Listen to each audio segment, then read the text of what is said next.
চমৎকার একটি বিচ্ছেদ গান শুনলাম। তো আমাদের যিনি জনাব আবুল কাশেম সাহেব, যাকে গুরু বলে সবাই চিনে, তিনি আমাকে একটি গানের আদেশ করেছেন, বিচ্ছেদ গান। আমি সেই গানটি গাওয়ার চেষ্টা করি।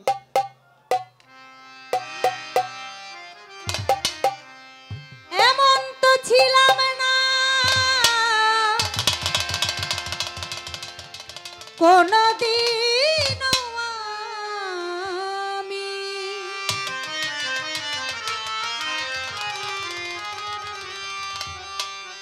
এমন তো ছিলাম না কোনদিন আমি, তোমাকে দেখার আগে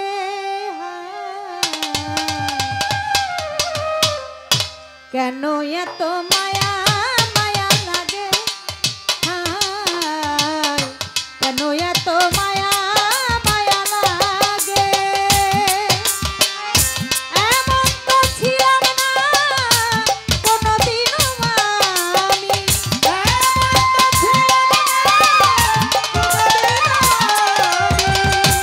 এমন তো ছিলাম না কোনদিন আমি, তোমাকে দেখার আগে কেন এত